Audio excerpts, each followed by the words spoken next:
Hello, नमस्ते, नमस्कार। छोटों को प्यार और बड़ों को प्रणाम करते हुए आइए आगाज करते हैं इस लेक्चर का, जिसमें हम क्लास 12 की फिजिक्स को स्टार्ट करने जा रहे हैं और पढ़ेंगे इलेक्ट्रोस्टैटिक्स के पहले चैप्टर को, जिसका नाम है इलेक्ट्रिक चार्जेस एंड फील्ड्स। ठीक है। और दूसरा चैप्टर क्या होगा इस यूनिट के अंदर में?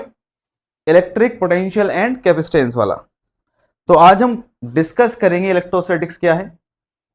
ठीक है बेटा, तो आइए, स्वागत है आप सभी का आपके अपने चैनल टॉप कर ले पर, और आइए बढ़ाते हैं कदम टॉप करने की ओर। देखिए बेटा, इलेक्ट्रोस्टैटिक्स क्या होता है? इलेक्ट्रो का मतलब होता है चार्ज, और स्टैटिक्स का मतलब होता है एट रेस्ट।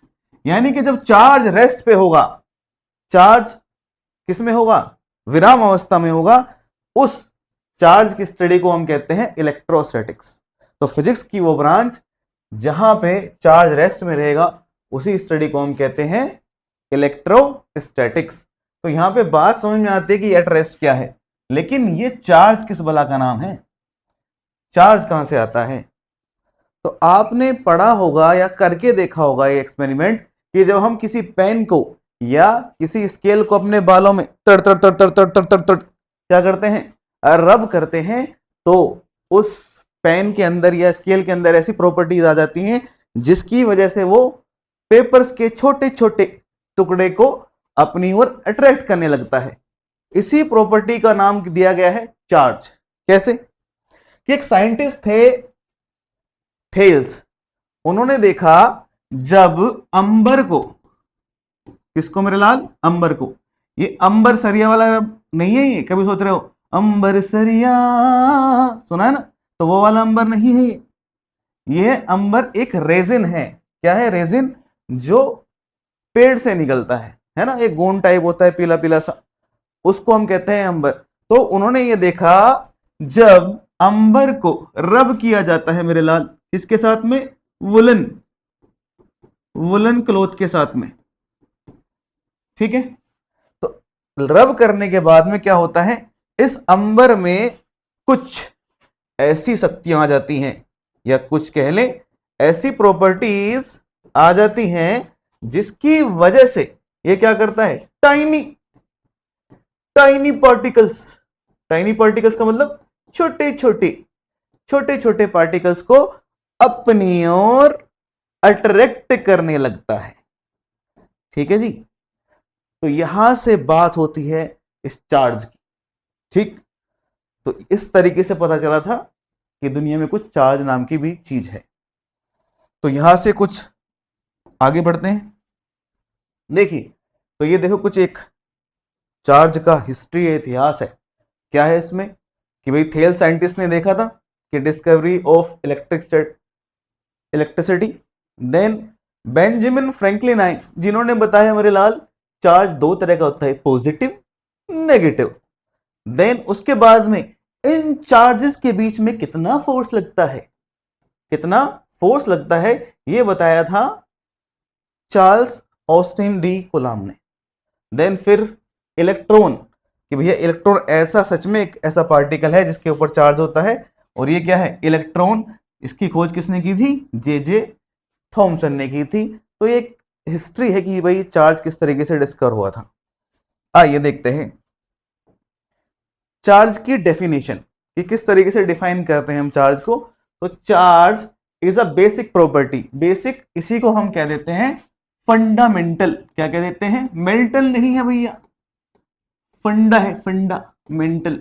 फंडामेंटल का मतलब होता है बेसिक प्रॉपर्टी है of matter that causes object to experience a force when placed in an electric field. यानी कि जब चार्ज एक ऐसी प्रॉपर्टी है, बेसिक प्रॉपर्टी है, जिसकी वजह से कोई भी मैटर क्या करता है, अट्रैक्शन या रिपल्शन का फोर्स फील करता है, जब उसे किसी इलेक्ट्रिक फील्ड में रखा जाता है। इलेक्ट्रिक फील्ड क्या होता है, ये भी पढ़ेंगे हम अभी। ठीक है, तो देखें जरा, तो बात समझ में आया चार्ज क्या हो गया। तो चार्ज एक फंडामेंटल प्रॉपर्टी है। फंडामेंटल का मतलब होता है इसके अंदर क्या है अब हमें नहीं पता है, जैसे मास होता है ना, ऐसी ये भी एक बेसिक प्रॉपर्टी है किसी भी मैटर की। अब चार्ज दो टाइप का होता है, एक पॉजिटिव चार्ज और एक नेगेटिव चार्ज। किसने बताया था? बेंजामिन फ्रैंकलिन ने बताया था कि भाई चार्ज दो तरीके का होता है। अब चार्ज की कैसी क्वांटिटी है? ये एक स्केलर क्वांटिटी है। Charge is a scalar quantity, और इसकी जो यूनिट होती है, यूनिट क्या होती है? कूलाम। कूलाम साइंटिस्ट थे, उनके नाम पे ही है, कैपिटल सी से रिप्रेजेंट करते हैं। और कितने टाइप का आता है? दो टाइप का चार्ज होता है। टाइप्स ऑफ चार्जेस क्या होंगे? एक होता है पॉजिटिव चार्ज, ठीक है, और एक होता है नेगेटिव चार्ज। नेगेटिव, तो बेटा जैसे हम कहते हैं कि प्रोटोन पे होता है पॉजिटिव चार्ज, और मेरे लाल इलेक्ट्रॉन पे होता है नेगेटिव चार्ज। ये बात समझ में आई क्या? ठीक है, कितना चार्ज होता है? एक प्रोटॉन पे होता है और कितना? Plus 1.6 into 10⁻⁻⁻19 coulomb. एक इलेक्ट्रॉन पे कितना होता है? इलेक्ट्रॉन पे होता है इतना ही, नेगेटिव 1.6 इंटू 10⁻⁻⁻19 कूलम। ध्यान रखेंगे ये बात। आइए आगे बढ़ते हैं। तो देखो, मेथड ऑफ चार्जिंग, किसी बॉडी पे चार्ज आता क्यों है, क्या रीजन है उसका आने का, और कितने तरीके हैं किसी बॉडी पे चार्ज आने के। तो देखो, बेसिक जो रीजन है किसी भी बॉडी पे चार्ज आने का, वो है ट्रांसफर ऑफ इलेक्ट्रॉन। गार्ड बांध लेना मेरे लाल इस बात को, ठीक है। अब इस इलेक्ट्रॉन को नहीं छोड़ना है आपको, ठीक है। इलेक्ट्रॉन कौन छोड़ेगा? कोई भी, जब चार्ज ट्रांसफर होगा वो बॉडी, ठीक। तो हमेशा एक बात याद रखना कि जब भी आपसे पूछा जाए रीजन बिहाइंडिंग चार्जिंग अ बॉडी, वो हमेशा क्या रहेगा? ट्रांसफर ऑफ इलेक्ट्रॉन रहेगा। ट्रांसफर ऑफ इलेक्ट्रॉन रहेगा, बिल्कुल ये बात याद रखेंगे। अब देखो, किसी बॉडी पे चार्ज आता कैसे है, ये पढ़ते हैं, ठीक। जैसे सपोज करो कि पहला मेथड है चार्जिंग बाय फ्रिक्शन, कि फ्रिक्शन से चार्ज कैसे आ जाता है। जैसे पहला मेथड बताया था ना अभी, कि रब करते हैं, तर तर तर तर तर तर तर तर, ये रब किया बालों में, तो ये क्या किया आपने? इस पेन और बालों के बीच में फ्रिक्शन हुआ, जिसकी वजह से इलेक्ट्रॉन ट्रांसफर होते हैं और बॉडी चार्ज हो जाती है। जैसे यहाँ पे दिखाया गया है कि भाई एक प्लास्टिक की रोड को वुलन के साथ में क्या किया गया है? रब किया गया है। उसके बाद में ये देखो, यहाँ रब हुआ, फ्रिक्शन हुआ, फ्रिक्शन के बाद में हीट जनरेट होगी, जिससे इलेक्ट्रॉन का ट्रांसफर होगा, और एक बॉडी से दूसरी बॉडी पे इलेक्ट्रॉन जाएंगे, और एक बॉडी पॉजिटिव चार्ज और एक बॉडी नेगेटिवली चार्ज हो जाएगी, ठीक। लेकिन ये होता कैसे है, ये जानते हैं। आइए मैं समझाता हूं आपको एग्जांपल से, कि सपोज करें एक ग्लास रोड है, ये कोई ग्लास रोड है, ठीक है। देखो, जब हम इनिशियल कंडीशन मानते हैं, तो इनिशियल कंडीशन में ये मानते हैं कि किसी बॉडी पे नंबर ऑफ इलेक्ट्रॉन बराबर होते हैं नंबर ऑफ प्रोटॉन के। और अगर ऐसा है ना, मानते हैं कि ऐसा होता ही है कि इनिशियल कंडीशन में अगर कोई बॉडी ऐसी रखी है, उस पर कोई फोर्स या फ्रिक्शन नहीं लग रहा है, तो उस बॉडी पे नंबर ऑफ इलेक्ट्रॉन और नंबर ऑफ प्रोटॉन बराबर हो जाते हैं। और अगर नंबर ऑफ इलेक्ट्रॉन और नंबर ऑफ प्रोटॉन बराबर होंगे, तो उसका नेट चार्ज कितना? नेट चार्ज हो जाएगा 0, क्योंकि भैया जितना इलेक्ट्रॉन पे चार्ज है, उतना ही पॉजिटिव चार्ज किस पे है? प्रोटॉन पे।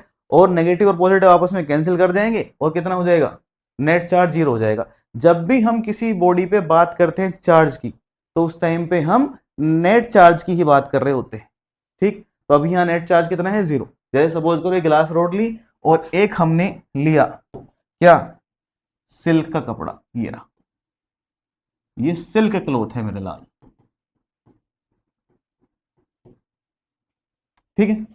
अब ये अलग अलग रखे हैं। हम सपोज कर लेते हैं इनिशियल कंडीशन में इसके पास में 100 इलेक्ट्रॉन है और 100 ही प्रोटॉन है, तो इसका नेट चार्ज कितना होगा? 0। ऐसे ही सिमिलरली हम इस पे मान लेते हैं कि इस पे 200 इलेक्ट्रॉन और 200 प्रोटॉन है। मानने में क्या जा रहा है? मानने के पैसे थोड़े लगते हैं। अब इसी का भी नेट चार्ज कितना हो जाएगा? 0। अब हम सिल्क क्लॉथ को रब कराते हैं किसके साथ में?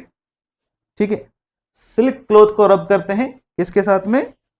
किसके साथ में भैया? ग्लास रोड के साथ में। जैसे ये देखो, एक कपड़ा है, इसको ऐसे टपाटप क्या कर रहे हैं? रब कर रहे हैं। अब जब हम रब कर रहे हैं तो क्या होगा? इनको एनर्जी मिलेगी, हीट एनर्जी फ्रिक्शन से, और ये हीट एनर्जी ने इनके क्या, किनको मिलेगी? इलेक्ट्रॉन को मिलेगी, और उन इलेक्ट्रॉन की हीट एनर्जी बढ़ने से काइनेटिक एनर्जी बढ़ जाएगी, जिसकी वजह से इलेक्ट्रॉन एक बॉडी से दूसरी बॉडी पे चला जाएगा। जैसे सपोज करें कि भाई ये ग्लास रोड है, इससे हमने रब किया, रब करने के बाद में क्या हुआ? आफ्टर रबिंग क्या होगा? सपोज करें ये ग्लास रोड से इस सिल्क क्लॉथ पे कितने? 100 इलेक्ट्रॉन चले जाते हैं। कितने इलेक्ट्रॉन चले गए? यहां 100 इलेक्ट्रॉन।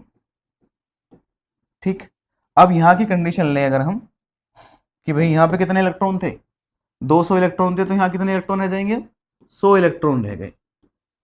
और प्रोटॉन तो उतने रहे, 200 प्रोटॉन। प्रोटॉन कहीं नहीं जाएगा मेरे लाल, ठीक है? प्रोटॉन है मोटू आदमी, ये नहीं हिलेगा। इलेक्ट्रॉन है पतलू, ये एकदम दौड़ के जाएगा, कूद के जाएगा। ये कह दो इलेक्ट्रॉन आवारा है, एकदम जाएगा भाग के। तो भैया इससे 100 इलेक्ट्रॉन चले गए। अब यहाँ पे टोटल इलेक्ट्रॉन कितने थे? यहाँ पहले 100 थे, अब 100 और मिल गए इसको। तो यहाँ पे कितने इलेक्ट्रॉन हो गए? जल्दी बताओ, जल्दी बताओ, जल्दी बताओ। यहाँ हो गए 200 इलेक्ट्रॉन। 200 इलेक्ट्रॉन हो गए क्या? और कितने प्रोटॉन रह गए? 100 ही प्रोटॉन है। ठीक है जी। तो हम यहाँ पे देखते हैं, इस वाली कंडीशन में देखेंगे तो इस वाली कंडीशन में क्या हो जाएगा? कितने? 100 प्रोटॉन बढ़ चुके हैं, 100 प्रोटॉन एक्स्ट्रा हो गए। भाई 100 इलेक्ट्रॉन और 100 प्रोटॉन आपस में चार्ज कैंसिल आउट हो जाएगा, 100 प्रोटॉन का एक्स्ट्रा चार्ज बचेगा, यानी कि ये वाली बॉडी कैसी चार्ज हो जाएगी? पॉजिटिवली चार्ज हो जाएगी। ठीक है जी। क्यों? क्योंकि प्रोटॉन का चार्ज बढ़ गया है। प्रोटॉन पे कैसा चार्ज होता है? पॉजिटिव चार्ज होता है, तो इस पे पॉजिटिव चार्ज आ जाएगा। यहां देखेंगे आप, यहां पे देखो, यहां पे 100 इलेक्ट्रॉन का चार्ज बढ़ चुका है मेरे लाल। 100 प्रोटॉन 100 इलेक्ट्रॉन कैंसिल आउट हो जाएंगे चार्ज, और किसका? 100 इलेक्ट्रॉन एक्स्ट्रा बचेंगे। तो इस पे कौन सा चार्ज आ जाएगा? इस पे इलेक्ट्रॉन का चार्ज आ जाएगा, यानी कि ये सिल्क क्लॉथ कैसा चार्ज हो जाएगा? नेगेटिवली। तो सिल्क क्लॉथ कैसा चार्ज हो गया? नेगेटिवली चार्ज हो गया। तो बात समझ में आई क्या कि बेसिक रीजन क्या है किसी भी बॉडी के चार्जिंग होने का? Transfer of electron. अब जो बॉडी इलेक्ट्रॉन देगी, ठीक है, यानी कि इलेक्ट्रॉन का लॉस करेगी, उस पे आएगा पॉजिटिव चार्ज। जो बॉडी क्या करेगी? लॉस करेगी इलेक्ट्रॉन्स का, उस पे आएगा पॉजिटिव। और जो गेन करेगी, ठीक है, उस पे आएगा नेगेटिव। ये बात समझ में आई क्या? बात आई समझ में? ध्यान रखना, हमेशा याद रखना मेरे लाल, प्रोटॉन कहीं नहीं जाएगा, प्रोटॉन नहीं हिलेगा, हमेशा कौन जाएगा? इलेक्ट्रॉन। ठीक है, तो ट्रांसफर ऑफ हमेशा इलेक्ट्रॉन का ही होगा। तो ये बात समझ में आई आपके? अब एक बात समझ में ये हो सकता है आपके दिमाग में कि सर ये ग्लास रोड ने ही इलेक्ट्रॉन क्यों दिए? इलेक्ट्रॉन तो सिल्क क्लॉथ भी दे सकता था। तो ये डिपेंड करता है वर्क फंक्शन पे। ठीक है, कि भैया ये वर्क फंक्शन पे डिपेंड करता है कि मटेरियल का वर्क फंक्शन क्या है। वर्क फंक्शन क्या होता है कि भाई ये है minimum energy, minimum energy require, ठीक है जी, रिक्वायर टू क्या करना? टू इजेक्ट कह लें या टू रिमूव कह लें, टू रिमूव कह लो, remove 1 electron from the surface.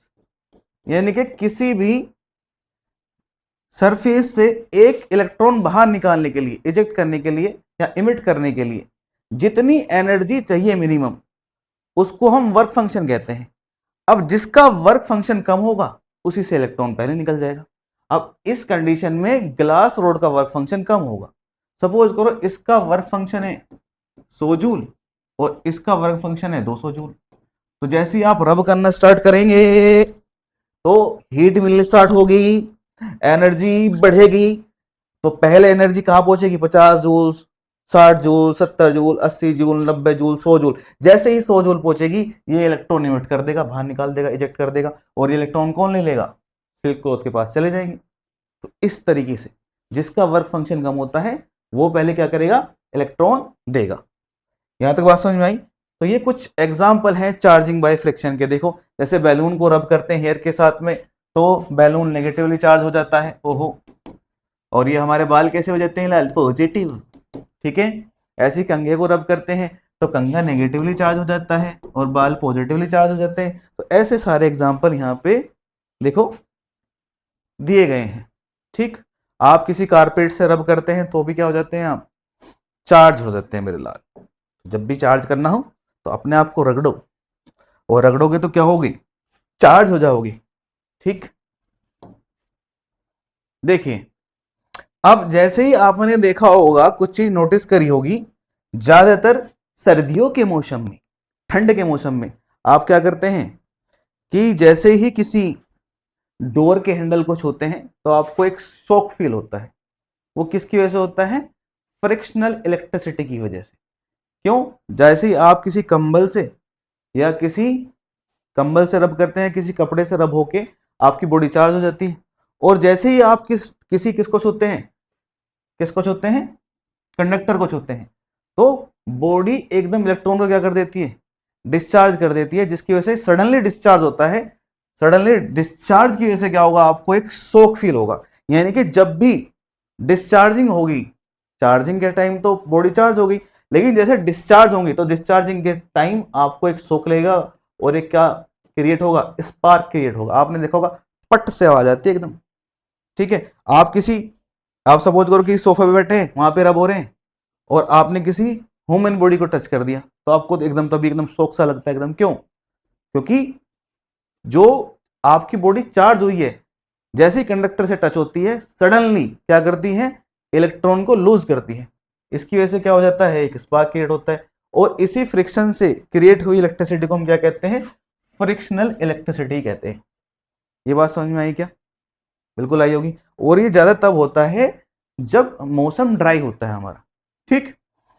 वैसे अगर जब मौसम में नमी रहेगी तो तब क्या होगा? तब हमारा जो जो भी बॉडी चार्ज होती है वो उस नमी में पानी होने की वजह से क्या हो जाता है? वो सारा चार्ज उस नमी में ट्रांसफर हो जाता है। इसलिए उस टाइम पे हमें कोई शॉक नहीं लगता, बॉडी डिस्चार्जिंग होती रहती है। लेकिन विंटर्स में क्या हो जाता है? मौसम ड्राई हो जाता है, जिसकी वजह से चार्ज हमारी बॉडी पे रहता है और जैसे ही हम किसी मेटल को टच करते हैं हमें स्वाद आ जाते हैं एकदम। ठीक है। बात आई क्या समझ? तो एक छोटा सा कंसेप्ट था। दूसरा, हाँ एक चीज और कर सकते हैं जिसके साथ ज्यादा होता है। तो जब आप ग्राउंड को टच कर लें पहले, यानी कि अपने पैर से ग्राउंड को टच करा लें, तो जब ग्राउंड को टच कराएंगे तो ग्राउंड में वो क्या चला जाएगा? सारा चार्ज चला जाएगा। तो अब एक क्वेश्चन और बनता है कि जब हम ग्राउंड से टच कराएंगे डिस्चार्जिंग तो तब भी हो रही है ना, तो तब हमें करंट क्यों नहीं लग रहा है? तो बेटा जब डिस्चार्जिंग होती है ना करंट में, सॉरी अर्थ में, तो अर्थ का रेजिस्टेंस बहुत ज्यादा हाई है। तो जिसकी वजह से क्या होगा? चार्ज धीरे धीरे ट्रांसफर होगा, सडनली ट्रांसफर नहीं होगा। सडनली कब ट्रांसफर होगा? जब आप किसी कंडक्टर को छोलेंगे, जैसे मेटल, जिसमें इलेक्ट्रॉन क्या करेंगे? एकदम ट्रांसफर होंगे, क्योंकि कंडक्टर्स का जो रेजिस्टेंस होता है वो कम होता है ना मेटल्स का। लेकिन अर्थ को टच कराएंगे तो पार इलेक्ट्रॉन बहुत धीरे धीरे जाएंगे, तो आपको पता नहीं चलेगा कि डिस्चार्जिंग सडनली नहीं हो रही है, तो वहां पे करंट फील नहीं होता। वो इलेक्ट्रिक जो स्टैटिक करंट होता है ना, वो फील नहीं होता आपको। बात आई समझ? तो पहले चप्पल उतारे, ग्राउंड पे खड़े हो जाएं और उसके बाद में फिर किसी मेटल को टच करें आप, कोई दिक्कत नहीं है। चलिए, ये तो हो गया चार्जिंग बाय फ्रिक्शन। देन हम बात करेंगे, देखो चार्जिंग बाय फ्रिक्शन में एक बॉडी पॉजिटिव चार्ज होगी और एक बॉडी नेगेटिवली चार्ज होगी, ये बात ध्यान रखेंगे। नेक्स्ट है चार्जिंग बाय कंडक्शन। कंडक्शन का मतलब है चार्जिंग बाय टचिंग। इसमें कॉन्टेक्ट होता है टच करके, टच करके कहाँ चल दी बच करके, टच करके दिल मेरा अटैच किया रे। चले देखिए जी, चार्जिंग बाय कंडक्शन। यहां पे आप देख रहे हैं दो मेटल स्पेयर लिए गए हैं, एक मेटल स्फीयर क्या है, न्यूट्रल है, यानी कि इस पे नंबर ऑफ प्रोटॉन और नंबर ऑफ इलेक्ट्रॉन क्या होंगे, बराबर होंगे। एक नेगेटिवली चार्ज लिया है, फिर दोनों को आपस में टच कराया है, टच करने के बाद में एक बॉडी से दूसरी बॉडी पे इलेक्ट्रॉन ट्रांसफर हुए हैं और बॉडी चार्ज हो गई है मेरे लाल। तो ऐसा होता कैसे वो देखते हैं। आइए समझते हैं कि चार्जिंग बाई कंडक्शन में ऐसा क्या हो रहा है कि बॉडी चार्ज हो जाती है। सपोज करें ये न्यूट्रल बॉडी है, इस पे number of electron and number of proton बराबर है। ऐसा नहीं है कि भैया इसमें चार्ज नहीं है, चार्ज तो है, लेकिन जितना पॉजिटिव चार्ज है उतना ही नेगेटिव चार्ज है। तो ये क्या होगी, न्यूट्रल बॉडी, या इसी को कहते हैं हम अनचार्ज्ड बॉडी। ठीक है जी।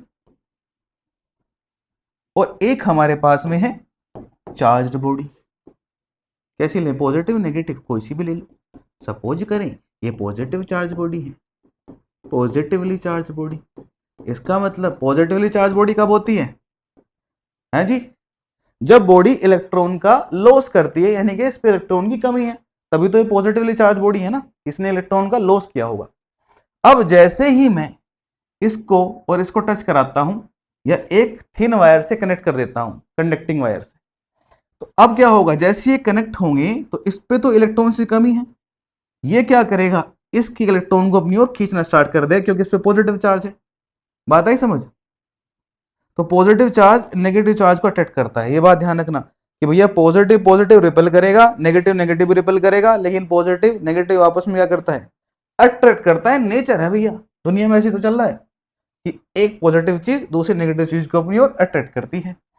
तो इस पे इलेक्ट्रॉन्स की कमी है, तो यहां से इलेक्ट्रॉन आना स्टार्ट होंगे इधर से। अब क्या करेगा, एक इलेक्ट्रॉन आएगा, इसके चार्ज को न्यूट्रलाइज कर देगा, फिर इसके फिर इसके फिर इसके। ये कब तक चलता रहेगा, जब तक दोनों बॉडी पे क्या ना आ जाए, सेम चार्ज ना आ जाए। देखो सपोज करो एक इलेक्ट्रॉन यहां पहुंचा, तो इस पे एक इलेक्ट्रॉन का नेगेटिव चार्ज आ जाएगा या पॉजिटिव, भैया इसने इलेक्ट्रॉन दिया है तो इस पे आएगा पॉजिटिव। फिर दूसरा इलेक्ट्रॉन गया तो फिर पॉजिटिव, फिर पॉजिटिव, फिर पॉजिटिव, फिर पॉजिटिव, फिर पॉजिटिव, फिर पॉजिटिव, पॉजिटिव, पॉजिटिव। कब तक, जब तक इन बॉडी पे सेम चार्ज नहीं आ जाता, यानी कि इक्वल। सपोज करो स्टार्टिंग में जब इस वायर को हमने कनेक्ट नहीं किया था, इसका चार्ज था प्लस का क्यू। ठीक है जी। अब जैसे ही इससे इलेक्ट्रॉन आने स्टार्ट होंगे तो ये नेगेटिव चार्ज ले रहा है, जब ये नेगेटिव चार्ज ले रहा है तो इसका चार्ज कम होना स्टार्ट हो जाएगा, कुछ कम होगा, फिर थोड़ा और कम होगा, फिर और कम होगा, फिर और कम होगा, और कुछ टाइम बाद इसका चार्ज आधा रह जाएगा, यानी कि Q/2। जब इस पे कितना आ जाएगा, माइनस का Q/2 चार्ज आ जाएगा, तो इस पे रह जाएगा प्लस का Q/2। अब इसने माइनस का Q/2 चार्ज इसको दे दिया है, तो इस पे कितना आ जाएगा, इतना ही प्लस का Q/2 आ जाएगा। ठीक है जी। इसके बाद में इलेक्ट्रॉन का ट्रांसफर बंद हो जाएगा। क्यों, क्योंकि भैया अब सपोज करो एक इलेक्ट्रॉन यहां से निकलना भी चाहेगा, तो जितने फोर्स से प्लस Q/2 इस पे चार्ज हो गया, तो जितने फोर्स से ये इसको खींचेगा अपनी ओर, उतना ही चार्ज तो अब इस पे भी आ गया ना। जैसे इलेक्ट्रॉन यहां निकलने की कोशिश करेगा, ये इसको वापस अट्रैक्ट कर लेगा, क्योंकि इस पे भी इतना ही पॉजिटिव चार्ज है और इस पे भी इतना ही पॉजिटिव चार्ज है। तो ध्यान रखना कंडक्शन में क्या होगा, कंडक्शन में सेम चार्ज का नेचर आता है अनचार्ज बॉडी पे। अगर आप पॉजिटिव चार्ज से टच कराएंगे तो इस बॉडी पे पॉजिटिव चार्ज आएगा, और नेगेटिव चार्ज से टच कराएंगे तो नेगेटिव आएगा। अगर देखना चाहते हो तो नेगेटिव चार्ज से कैसे आता है, देखो सपोज करो ये नेगेटिवली चार्ज बॉडी है, कर लो क्या जा रहा है सपोज करने में, कर लो ये negative negative negative negative negative negative. ओहो ठीक है, एक बॉडी ले ली हमने अनचार्ज जिसपे कोई चार्ज नहीं है। अब जब मैं इसको कनेक्ट करूंगा, नेगेटिव चार्ज कब आता है, जब इलेक्ट्रॉन लिए होते हैं मेरे लाल। इसने इलेक्ट्रॉन लिए हैं तो ये क्या करेगा, अब इलेक्ट्रॉन देगा इधर को। जैसे ही इसने इसके बाद ज्यादा इलेक्ट्रॉन है ना, तो इलेक्ट्रॉन का क्या हो जाएगा, इधर की ओर ट्रांसफर होना स्टार्ट हो जाएगा। अब इस पे इलेक्ट्रॉन आ रहे हैं, जब इलेक्ट्रॉन आ रहे हैं तो इस पे भी नेगेटिव चार्ज हो जाएगा। ठीक है जी। अब सपोज करो इस पे माइनस का Q/2 चार्ज था, इसने आधे इलेक्ट्रॉन उधर दे दी, तो इस पे प्लस का कितना आ जाएगा, Q/2। प्लस का Q/2 आ जाएगा, क्योंकि इसने आधे इलेक्ट्रॉन दिए, आधे की वजह से कितना है Q/2, तो यहां बचा माइनस के Q/2। अब इसने आधे इलेक्ट्रॉन इसके ले लिए, तो इस पे कितना चार्ज आ जाएगा, माइनस के Q/2। ठीक है जी। तो इस कंडक्शन में क्या होता है, सेम नेचर का चार्ज आता है किस पे, अनचार्ज बॉडी पे। इतनी बात आपको समझ में आई होगी। ठीक है जी।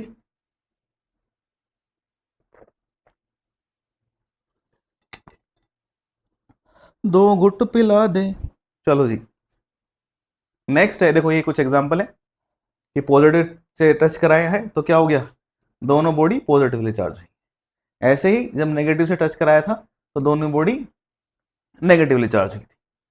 नेक्स्ट मेथड है चार्जिंग बाय इंडक्शन, यानी कि विदाउट विदाउट टचिंग। ओहो, आंखों ही आंखों में, ठीक है। इसमें क्या होता है मेरे लाल, जो चार्ज बॉडी है उसको और जो अनचार्ज बॉडी है, उन दोनों बॉडी के बीच में किसी भी तरह का कांटेक्ट नहीं होता है। तो ऐसे मेथड को हम कहते हैं चार्जिंग बाय इंडक्शन, जैसे यहां पे दिखाया गया है। ठीक है जी, मैं आपको डिटेल में समझा देता हूं क्या होता है इसमें। सपोज करें ये क्या है, एक अनचार्ज बॉडी है। अनचार्ज बॉडी का मतलब क्या होता है, अभी बताया था, नंबर ऑफ इलेक्ट्रॉन बराबर होते हैं नंबर ऑफ प्रोटॉन। ठीक है, अब जैसे ही मैं इसके पास में एक पॉजिटिव चार्ज बॉडी लेके आता हूं, ये पॉजिटिव, ठीक है जी, जैसे ही पॉजिटिवली चार्ज बॉडी लेके आएंगे तो क्या होगा, इसमें जो इलेक्ट्रॉन है वो भाग किसके पास में आएंगे, ध्यान रखना, इलेक्ट्रॉन आएंगे मेरे लाल, प्रोटॉन जहां है वहीं रहेगा। प्रोटॉन मोटू है, वो नहीं हिलेगा, तो सिर्फ कौन आएंगे, यहां से इलेक्ट्रॉन इधर साइड आ जाएंगे। ठीक है जी, अब अगर इलेक्ट्रॉन इधर भाग के आए हैं तो इधर साइड कौन सा चार्ज आ जाएगा, पॉजिटिव चार्ज आ जाएगा।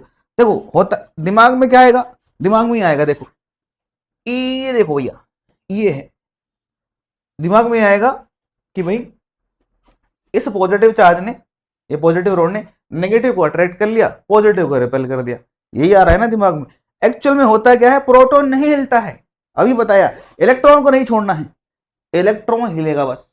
देखो कैसे हिलेगा, सपोज करो इसमें इस तरीके से नंबर ऑफ इलेक्ट्रॉन और नंबर ऑफ प्रोटॉन भरे हुए हैं, बिल्कुल भरे हुए हैं, ऐसा कुछ है, इस ये अनचार्ज बॉडी है, number of electron number of proton के बराबर है। अब जैसे ही मैं पॉजिटिव चार्ज लेके आता हूं, ठीक है जी, तो ये इलेक्ट्रॉन ससुरे उठ के यहां आ जाते हैं, ये आगे आगे, ये इलेक्ट्रॉन यहां आ जाएंगे, और जब ये इलेक्ट्रॉन यहां आ गए हैं उठ के, तो क्या होंगे, यहां पे जब ये इलेक्ट्रॉन जहां से आते हैं वहां पे कैसा चार्ज आ जाता है, अभी बताया था पॉजिटिव चार्ज। तो ये सारे इलेक्ट्रॉन जब उठ के एक साइड आ गए, तो एक साइड जब ये पूरी नेगेटिव चार्ज उठ के आ गया तो दूसरी साइड कैसी दिखाई देगी, हमें पॉजिटिव दिखाई देगी। बात आ रही है समझ में, ऐसा नहीं हो रहा कि प्रोटॉन उधर खिसक गए हैं, प्रोटॉन बेटा वहीं रहते जहां है, इलेक्ट्रॉन उठ के आता है। तो ये कंसेप्ट है, बात आई समझ। अब यहां पे क्या हुआ, पॉजिटिव चार्ज दिखा, जितने इलेक्ट्रॉन है उतना ही इधर पॉजिटिव चार्ज दिखेगा। उसके बाद में क्या करते हैं हम, उसके बाद में इस यहां से अर्थ कर देते हैं, इसको ग्राउंड कर देते हैं, ग्राउंडिंग। जब हम इसको ग्राउंड कर देंगे तो यहाँ पे पॉजिटिव चार्ज, अब अर्थ के पास बहुत सारे इलेक्ट्रॉन हैं तो यहां से इलेक्ट्रॉन में भग के आएगा आएगा और यहाँ पे इकट्ठा हो जाएगा इसके पास, हो गया, हो गया इकट्ठा। तो ये जो चार्ज हो जाएंगे ये न्यूट्रलाइज हो जाएंगे, हो गया न्यूट्रलाइज। यानी कि सपोज करो 10 इलेक्ट्रॉन एक्स्ट्रा आए, तो 10 इलेक्ट्रॉन एक्स्ट्रा आ गए इसके पास में। अब जैसे ही आप क्या करेंगे, जैसे ही आप अब इस अर्थिंग को भी हटा देंगी और इस रोड को भी हटा देंगी, ठीक है जी, अर्थिंग कनेक्शन हटा दो और ये रोड हटा दो, तो आपको जब ये स्फीयर दिखाई देगा, अब इस पे ये नेगेटिव चार्ज क्या हो जाएगा, नेगेटिव चार्ज एक्स्ट्रा हो गया। क्यों, क्योंकि भैया अर्थ से इलेक्ट्रॉन आ गए ना इसके ऊपर, और इलेक्ट्रॉन आ गए।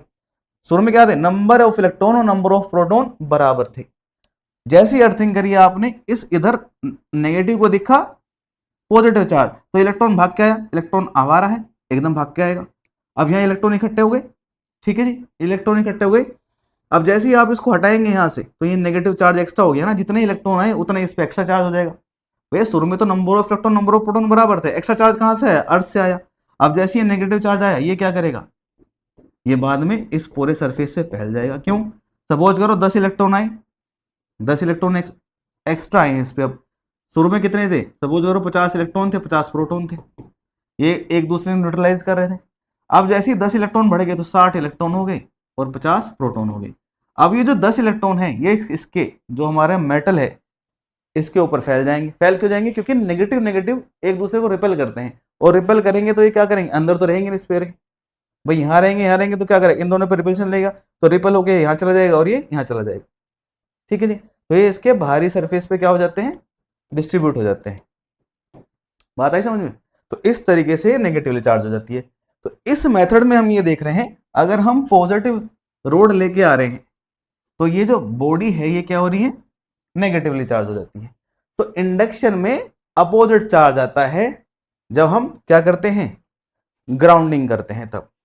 ठीक है जी, तो यही दिखाया गया है देखो यहां पे।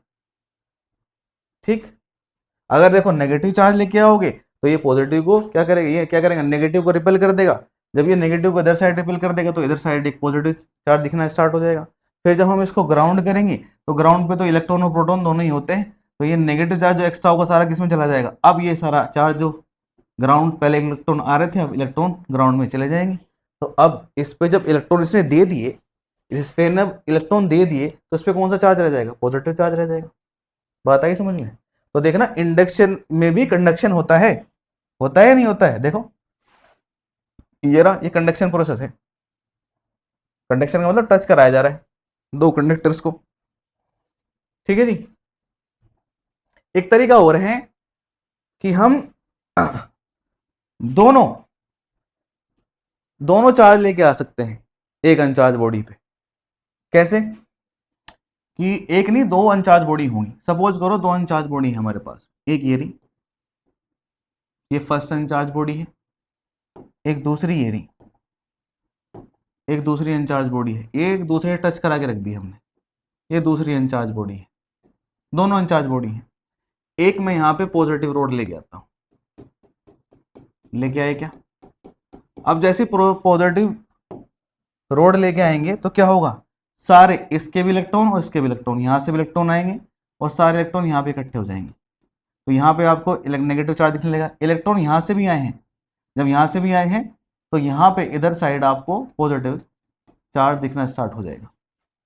ठीक है भैया, इसने इलेक्ट्रॉन दिए हैं तो इस पर पॉजिटिव चार्ज, इसने इलेक्ट्रॉन लिए हैं तो इस पर नेगेटिव चार्ज, इन दोनों के बीच में भी कंडक्शन हो रहा है। लेकिन ये हो किसकी वजह से रहा है, इस बॉडी की वजह से। अगर ये बॉडी नहीं होगी तो दोनों पे चार्ज सेम है, कंडक्शन नहीं होगा। कंडक्शन कब होता है, जब एक बॉडी पे चार्ज ज्यादा और एक बॉडी पे कम होता है। लेकिन ये तो दोनों ही न्यूट्रल है ना, शुरू में दोनों पे चार्ज जीरो है इनिशियल कंडीशन में, तो इनमें तो चार्ज ट्रांसफर नहीं होगा जब आप टच कराएंगे। जैसे ही आप पॉजिटिव चार्ज लेके आएंगे तो पॉजिटिव चार्ज फोर्स करेगा किसको, नेगेटिव को। अब नेगेटिव यहां से भी निकल के आएगा, यहां से भी निकल के आएगा। जब इस ये बॉडी से, अब कंडक्शन की वजह से ये बॉडी एक ही बॉडी की तरह काम करेगी, तो यहां से यहां इलेक्ट्रॉन जाएंगे। अब जब ये इलेक्ट्रॉन यहां से यहां गए तो इस बॉडी ने तो इलेक्ट्रॉन को लॉस किया ना, जब इसने लॉस किया तो उसमें पॉजिटिव चार्ज, इसने गेन किया तो उसमें नेगेटिव चार्ज। अब इन दोनों को अलग अलग कर दो, जब इसको अलग करेंगे तो इस पे कौन सा चार्ज आ जाएगा, नेगेटिव। ठीक है जी, और इस पे कौन सा चार्ज आ जाएगा, पॉजिटिव। कंडीशन वही है, चल वही रहा है तीनों उसमें कि भैया एक चार्ज क्या करता है, लॉस करता है, एक इलेक्ट्रॉन का लॉस करता है, एक इलेक्ट्रॉन का गेन करता है। मैंने ये बात बोली थी, नोट करके रखने ना मेरे लाल, दिमाग में ताला लगा लो, बांध लो इस बात को कि भैया हमेशा the reason behind charging a body is always transfer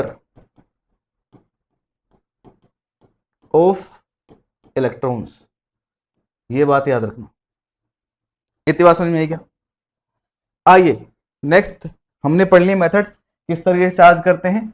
अब प्रॉपर्टीज ऑफ चार्ज हैं कि गुण क्या है भैया, गुण क्या है किसके, चार्जेस के गुणों की बात करेंगे हम।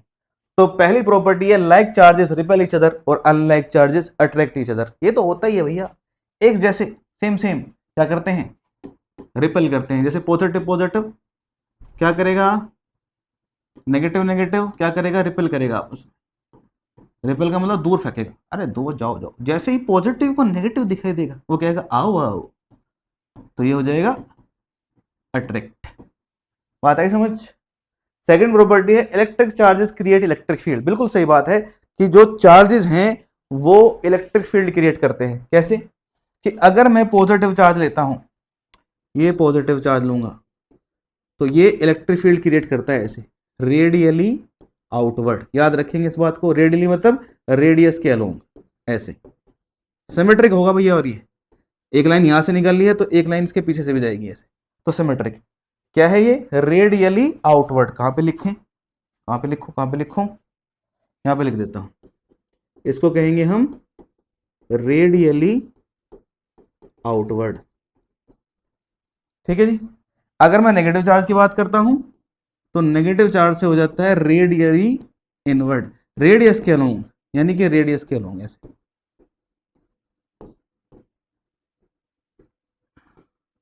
दिखा ना, रेडियस के अलोंग तो सर्कल बन ऐसे दिखते, इस पॉइंट पे इलेक्ट्रिक फील्ड सेम रहेगा ऐसे ऐसे। वो पढ़ेंगे हम किस तरीके से सेम होता है। अभी आप ये याद रखेंगे कि पॉजिटिव चार्ज से इलेक्ट्रिक फील्ड रेडियली आउटवर्ड यानी कि बाहर की ओर होता है, और नेगेटिव चार्ज से रेडियली इनवर्ड होता है। क्या होता है? Radially inward.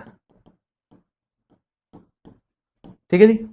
नेक्स्ट प्रॉपर्टी है एडिटिविटी ऑफ चार्जेस। तो बेटा मेरे लाल, एडिटिविटी का मतलब बताया था, चार्ज एक स्केलर क्वांटिटी है और स्केलर क्वांटिटी का जो नेट सम आता है वो उनका एल्जेब्रिक सम होता है। सपोज करें कि एक सिस्टम है हमारे पास में, सिस्टम, ठीक है, ये कोई सिस्टम है, इसमें एक बॉडी ए है, एक बॉडी बी है, एक बॉडी सी है और एक बॉडी डी है। ठीक है, ए बॉडी पे प्लस का 2 कूलम चार्ज है, बी बॉडी पे -5 कूलम चार्ज है, सी बॉडी पे -3 कूलम चार्ज है और इस पे -1 कूलम चार्ज है। ठीक है, ऐसा कुछ चार्ज है। तो इन पे जो नेट चार्ज होगा इस सिस्टम का वो हमेशा एल्जेब्रिक सम होगा individual charges on the bodies, कि इस सिस्टम में जो इंडिविजुअल चार्जेस हैं बॉडीज पे उनके एल्जेब्रिक सम के बराबर होगा। एल्जेब्रिक सम मतलब देखो 3 तरह का सम होता है। एक न्यूमेरिकल सम होता है जिसमें आप न्यूमेरिकल वैल्यू देखते हैं 2 + 4 + 5 + 6, साइन से कोई मतलब नहीं है, पॉजिटिव या नेगेटिव है। एक होता है एल्जेब्रिक सम जिसमें आप पॉजिटिव और नेगेटिव दोनों देखते हैं, और एक होता है वेक्टर सम जिसमें 2 वेक्टर क्वांटिटी का सम देखते हैं, जिसके हम लॉ ऑफ पैरेललोग्राम का यूज करते थे, √a² + b² + 2ab cos theta. याद किया होगा आपने। तो अगर मैं एल्जेब्रिक सम की बात करता हूं तो किसी बॉडी पे जो नेट चार्ज होता है वो किसके बराबर होता है? Q = Q1 + Q2 + Q3 Q2 कहां से Qn तक, यानी कि एल्जेब्रिक सम होगा। कैसा सम होगा? एल्जेब्रिक सम होगा, यानी कि विद साइन देखेंगे। जैसे मुझे इस बॉडी पे निकालना है नेट, तो क्या हो जाएगा? Q = हो जाएगा QA + QB + Q3 + QD। तो QA पे कितना चार्ज है? +2 कूलम। बी पे कितना है? -5 कूलम। इस पे कितना है? -3 कूलम और इस पे -1 कूलम। तो कितना हो जाएगा? +2 कूलम और ये हो जाएगा माइनस के कितना? -9 कूलम। करेंगे तो -7 कूलम। तो नेट चार्ज कितना आ जाएगा? -7 कूलम। साइन का ध्यान रखेंगे। नेक्स्ट है क्वांटाइजेशन ऑफ चार्ज। क्वांटाइजेशन का मतलब होता है, क्वांट का मतलब है स्मॉलेस्ट अमाउंट। ठीक है जी, स्मॉलेस्ट अमाउंट कितनी पॉसिबल है किसी भी क्वांटिटी की। ठीक है, तो उसको कहते हैं हम क्वांट। क्वांटाइजेशन ऑफ चार्ज मतलब कि हम एक बॉडी से दूसरी बॉडी पे मिनिमम कितना चार्ज ट्रांसफर करा सकते हैं, वो होगा हमारा क्वांटाइजेशन ऑफ चार्ज। तो ये क्या होता है? देखो, एक बॉडी से दूसरी बॉडी पे या तो आप 1 इलेक्ट्रॉन ट्रांसफर करा सकते हैं, 2 करा सकते हैं, 3 करा सकते हैं, 4 करा सकते हैं। आधा इलेक्ट्रॉन, पौना इलेक्ट्रॉन, 1.5 इलेक्ट्रॉन ये ट्रांसफर नहीं होगा मेरे लाल। क्यों? क्योंकि हाफ इलेक्ट्रॉन, पौना इलेक्ट्रॉन एग्जिस्ट ही नहीं करता है, होता ही नहीं है। जब होता ही नहीं है तो ट्रांसफर कैसे होगा? बात आई समझ में? तो जब भी एक बॉडी से दूसरी बॉडी पे इलेक्ट्रॉन ट्रांसफर होते हैं तो कैसे होते हैं? इंट्रीगल मल्टीपल होते हैं इलेक्ट्रॉन्स के। इंट्रीगल का मतलब n की वैल्यू तो 1 2 3 4 5 6 होगी, आधा नहीं होगी। ठीक, बात आई क्या समझ में? तो net charge on a body is an integral multiple charge on an electron. Electron पे जितना चार्ज होता है उसके इंट्रीगल मल्टीपल के बराबर क्या होगा? हमेशा चार्ज होता है किसी बॉडी पे। सपोज करें कि भैया एक बॉडी से दूसरी बॉडी पे, एक बॉडी ये है ए, एक बॉडी बी है ये, तो एक बॉडी से दूसरी बॉडी पे 1 इलेक्ट्रॉन जा सकता है, 2 जा सकता है, 3 जा सकते हैं। अगर n इलेक्ट्रॉन गए हैं तो इसने कितना है? अगर 1 इलेक्ट्रॉन गया तो कितना चार्ज ट्रांसफर होगा? 1.6 × 10⁻⁻⁹ कूलम। 2 इलेक्ट्रॉन गए तो 1.6 into 10 to the power minus के 19 गुलाम, और अगर ऐसे ही n इलेक्ट्रॉन गए तो 1.n into 1.6 into 10 to the power minus के 19 गुलाम। बात आई क्या समझ? तो हमेशा चार्ज ऑन अ बॉडी का रीजन क्या होता है? Transfer electron. इलेक्ट्रॉन कितने ट्रांसफर होंगे? या तो एक होगा, या दो होगा, या तीन होंगे। तो अगर n इलेक्ट्रॉन ट्रांसफर हो रहे हैं तो इतना। तो जब भी चार्ज आएगा किसी बॉडी पे तो हमेशा किसका मल्टीपल आएगा? इंट्रीगल मल्टीपल आएगा, चार्ज ऑन एन इलेक्ट्रॉन। यही बात लिखी हुई है, ठीक है। तो यहां से अगर मैं नेट चार्ज का फॉर्मूला बताता हूं, Q इजिकल टू ये बनेगा प्लस माइनस NE। अगर किसी बॉडी पे कितना चार्ज है? Q चार्ज है। Q क्या हो जाएगा? नेट चार्ज, ठीक है जी। N क्या हो जाएगा? नंबर ऑफ इलेक्ट्रॉन्स ट्रांसफर्ड, और E क्या हो जाएगा? चार्ज ऑन एन इलेक्ट्रॉन, जिसकी वैल्यू कितनी होती है? 1.6 माइनस के 10 टू द पावर माइनस के 19 कूलम। प्लस माइनस क्यों लिखा है? क्योंकि देखो अगर नेगेटिव लेंगे, किसी बॉडी में नेगेटिव चार्ज आया है तो n की वैल्यू कभी भी नेगेटिव नहीं हो सकती, तो नेगेटिव नेगेटिव को पॉजिटिव कर देंगे, तो n जो नंबर ऑफ ट्रांसफर इलेक्ट्रॉन हुए हैं वो हमेशा क्या आएगा? पॉजिटिव आएगा, इसलिए प्लस माइनस लगाया हुआ है। तो क्वांटाइजेशन ऑफ चार्ज समझ में आया क्या? देखिए कंजर्वेशन ऑफ चार्ज, तो कंजर्वेशन ऑफ चार्ज कहता है for isolated system net charge is constant, कि नेट चार्ज क्या रहता है? कांस्टेंट रहता है, पहला ये।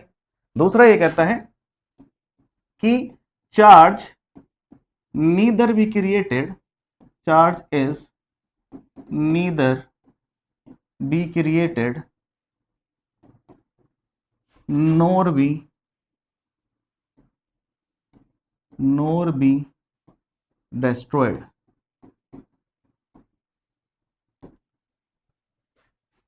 ठीक है जी। चार्ज को ना तो उत्पन्न किया जा सकता है ना खत्म किया जा सकता है, but can transfer from one body to another. जैसे कहते हैं ना, आत्मा ना तो मरती है ना, तो आत्मा क्या होती है? ट्रांसफर, एक बॉडी से दूसरी बॉडी पे। वही वाली बात है कि बस वस्त्र चेंज करती है, शरीर चेंज करती है। तो देखो जी, आइसोलेटेड सिस्टम का मतलब होता है ऐसे सिस्टम जिसमें एनर्जी और मास ट्रांसफर नहीं हो सकते हैं, ठीक है। ऐसे सिस्टम के लिए नेट चार्ज क्या रहता है? कांस्टेंट रहता है।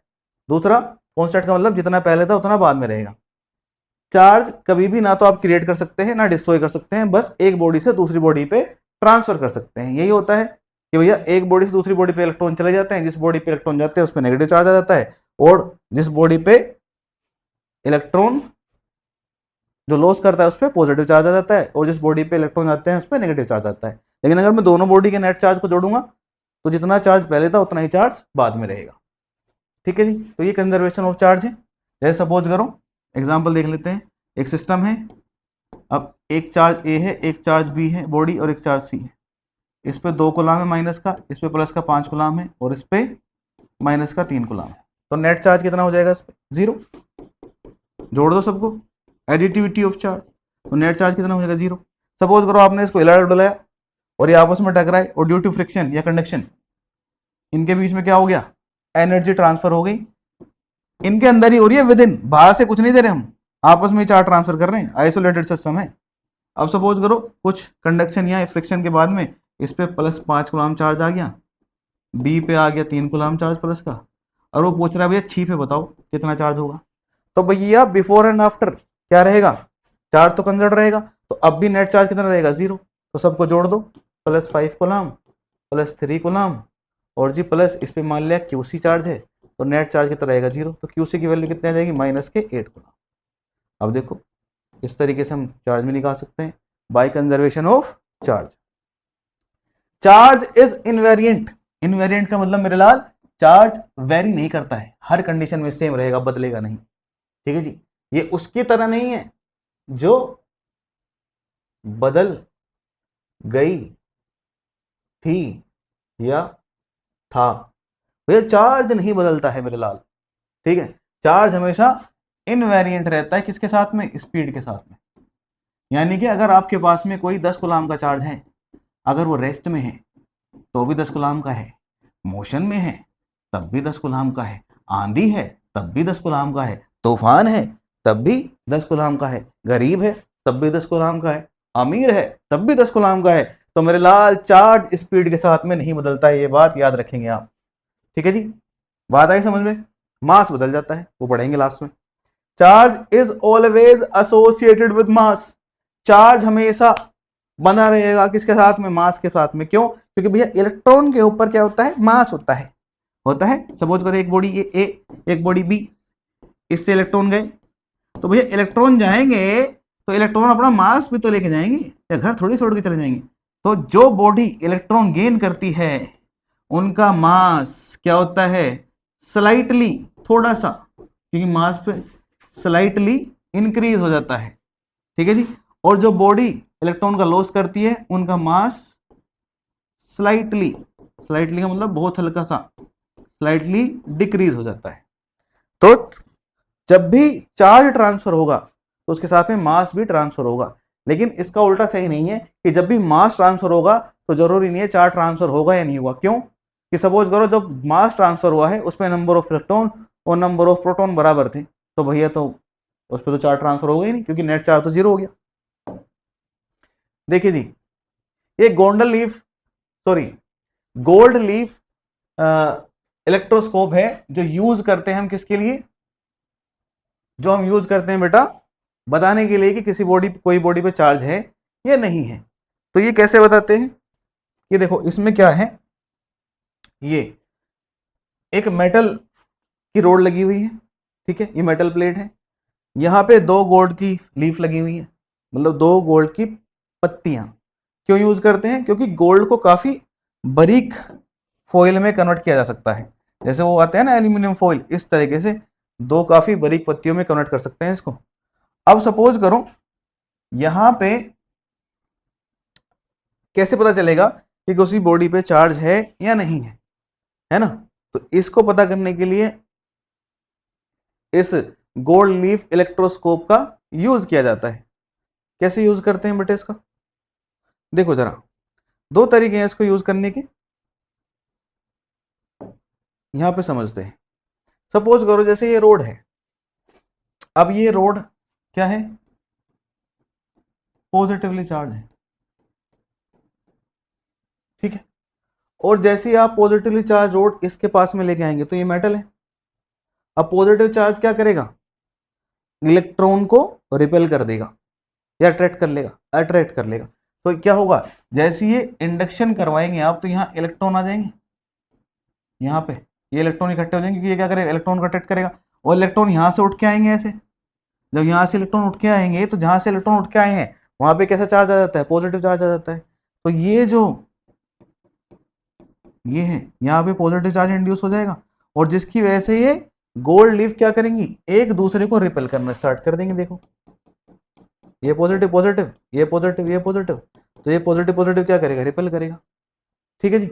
अगर यहाँ नेगेटिव लेके आ जाएंगे तो क्या होगा? अगर नेगेटिव लेके आओगे तो ये क्या करेगा? नेगेटिव को रिपेल कर देगा, तब भी ये क्या करेंगी? बाहर की ओर रिपेल हो जाएंगी। तो इससे सिर्फ ये पता चल सकता है कि भाई किसी बॉडी पे चार्ज है या नहीं है। ठीक है, कोई बॉडी चार्ज है या नहीं है। सपोज करो अनचार्ज बॉडी लेके आओ, तो अनचार्ज बॉडी तो कुछ करेंगे नहीं, तो जहां ये गोल्ड की फॉइल्स पत्तियां हैं वो वहीं की वहीं रहेंगी अपनी कंडीशन में। लेकिन जैसे ही क्या होगा, अगर चार्ज होगा तो ये पत्तियां दूर दूर जाएंगी। अब दूर दूर जाएंगी तो ये रिपेल करेंगे एक दूसरे को, तो हमें पता चल जाएगा जो बॉडी आप इसके पास में लेके आएंगे वो चार्ज बॉडी है। तो ये सिर्फ ये बता सकता है कि बॉडी चार्ज है या अनचार्ज है। ठीक है जी, इस तरीके से पता कर सकते हैं। बात आई क्या समझ में? या फिर आप ऐसा भी कर सकते हैं, अगर आपको ये पता करना है कि किस तरह का चार्ज है इस पे, तो सपोज करो इसको पता करने के लिए आपको ये पता होना चाहिए कि आपने शुरू में क्या किया? शुरू में इसको पॉजिटिवली चार्ज कर दिया, किसी भी मेथड से इसको पॉजिटिव चार्ज कर दिया। अब जब पॉजिटिव चार्ज करेंगे तो यहां भी पॉजिटिव चार्ज आएगा, और ये गोल्डन लीफ एक दूसरे को रिपेल करके इनका क्या हो जाएगा? ये जब एक दूसरे को रिपेल कर देंगे तो ये ऐसे खुल जाएंगे। अब अगर आप सपोज करो यहां पे नेगेटिव चार्ज बॉडी लेके आते हैं, ठीक है। जब ये नेगेटिव चार्ज बॉडी लेके आएंगे तो और इलेक्ट्रॉन ऊपर जाएंगे, और इलेक्ट्रॉन ऊपर जाएंगे तो क्या होगा, जब और इलेक्ट्रॉन ऊपर जाएंगे तो यहाँ और पॉजिटिव चार्ज बढ़ेगा, तो इनके बीच की डिस्टेंस और बढ़ जाएगी, और ज्यादा रिपेल करेंगे, ठीक है। और अगर यहाँ पे पॉजिटिव चार्ज बॉडी लेके आओगे तो पॉजिटिव चार्ज बॉडी लेके अगर सॉरी हाँ पॉजिटिव चार्ज बॉडी लेके आओगे तो क्या होगा, क्या कर दिया, हाँ एक मिनट दोबारा सुनिए, अगर मैं यहाँ नेगेटिवली चार्ज बॉडी लेके आता हूँ, दोबारा सुनते हैं एक बार, अगर ये पॉजिटिवली चार्ज है और मैं नेगेटिवली चार्ज बॉडी लेके आता हूँ तो नेगेटिवली चार्ज बॉडी क्या करेगी, इलेक्ट्रॉन को रिपेल करेगी, तो इलेक्ट्रॉन नीचे आएंगे, जब इलेक्ट्रॉन नीचे आएंगे तो ये क्या करेंगे, जब इलेक्ट्रॉन यहाँ पे आएंगे तो इस पॉजिटिव चार्ज को क्या करेंगे, कम करेंगे। अब ये ऑलरेडी पॉजिटिव चार्ज है, और जब इसके पास में इलेक्ट्रॉन आएंगे तो ये क्या करेगा, पॉजिटिव चार्ज इसके जो इलेक्ट्रॉन आएंगे इसके पॉजिटिव चार्ज को कम करना स्टार्ट करेंगे, और जब पॉजिटिव चार्ज कम होगा तो इन दोनों के बीच की गैप क्या होना स्टार्ट हो जाएगा, कम होना स्टार्ट हो जाएगा।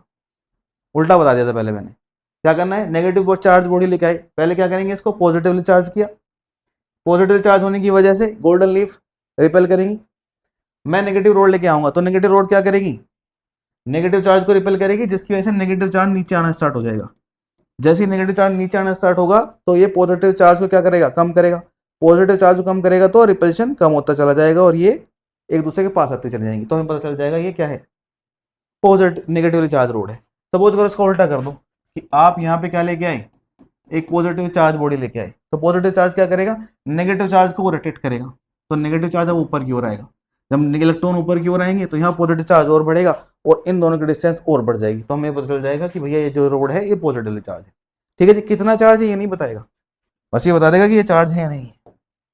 नेक्स्ट है कंपैरिजन है बिटवीन मास एंड किसके बीच में, चार्ज के बीच में। लास्ट टॉपिक है आज का, ध्यान से पढ़ेंगे कि देखो एक कंपैरिजन क्या है, कि सिंपल से मिलता है कि दोनों स्केलर क्वांटिटी होती है, सही है, जो मास है उसको केजी में मेजर करते हैं, इसको कूलम में मेजर करते हैं। दूसरा कि भाई जो ये इनर्शिया को रिप्रेजेंट करता है और ये इलेक्ट्रोस्टैटिक फोर्स को रिप्रेजेंट करता है। मास हमेशा पॉजिटिव होगा, चार्ज पॉजिटिव हो सकता है, नेगेटिव हो सकता है और जीरो भी हो सकता है, ठीक है जी। और क्या है कि एक और बात है कि जो हमारा चार्ज है वो हमेशा कंजर्व रहता है, कंजर्वेशन ऑफ चार्ज होता है, ठीक है। और मास आइसोलेटेड सिस्टम के लिए रिमेन्स कांस्टेंट रहता है, आइसोलेटेड सिस्टम की बात करेंगे तो। और क्या डिफरेंस है, जो मासेस के बीच में ग्रेविटेशन फोर्स लगता है हमेशा अट्रैक्शन का फोर्स लगेगा, ऑलवेज अट्रैक्टिव फोर्स लगता है, ठीक है जी। चार्जेस के बीच में इलेक्ट्रोस्टैटिक फोर्स लगता है जो पॉजिटिव भी हो सकता है और नेगेटिव हो सकता है, ठीक है जी। इसमें कोई पोलैरिटी नहीं होती है और चार्ज में पोलैरिटी होती है, पॉजिटिव नेगेटिव। देखो ये हमेशा अट्रैक्ट करता है, ये बताएं रिपेल है। चार्ज इनवेरिएंट है, ठीक है जी, चार्ज इनवेरिएंट है लेकिन मास इनवेरिएंट नहीं है, मास स्पीड के साथ में चेंज होता है। फॉर्मूला मैं बता देता हूं क्या है इसका, फॉर्मूला है m equal to M nought under root 1 minus V square upon C square. m क्या है, मूविंग मास है, ये रेस्ट मास है, ठीक है जी, ये स्पीड ऑफ ऑब्जेक्ट है जिसके मास की हम बात कर रहे हैं, और ये स्पीड ऑफ लाइट है। अगर ये रिलेशन है तो हम ये देखते हैं कि जितनी स्पीड बढ़ती है ऑब्जेक्ट की उतना उसका मास बढ़ता है, और अगर कोई ऑब्जेक्ट लाइट की स्पीड से चलना स्टार्ट कर दे तो क्या हो जाएगा, M nought equal to under root 1 minus यहाँ पे क्या आ जाएगा, वी की जगह सी, तो सी स्क्वायर अपॉन सी स्क्वायर, ये हो जाएगा 1, 1 माइनस 1 जीरो हो जाएगा, यानी कि एम नोट अपॉन जीरो हो जाएगा, और जो हो जाएगा इन्फिनिटी। यानी कि अगर कोई ऑब्जेक्ट स्पीड ऑफ लाइट की स्पीड से चलने लगे तो उसका मास इनफाइनाइट हो जाता है, जो पॉसिबल नहीं है, ठीक है। तो मास वेरी करता है स्पीड के साथ में, ये एक डिफरेंस है। तो आज का क्लास यही समाप्त करते हैं। होप है आपको ये लेक्चर पसंद आया होगा। अगर पसंद आया है तो क्या करना है, लाइक शेयर सब्सक्राइब करें, कमेंट करें और अपने दोस्तों के साथ में शेयर करें। तब तक चार्ज रहें अगले लेक्चर के लिए। तो मिलते हैं नेक्स्ट लेक्चर में, तब तक के लिए जय हिंद जय भारत।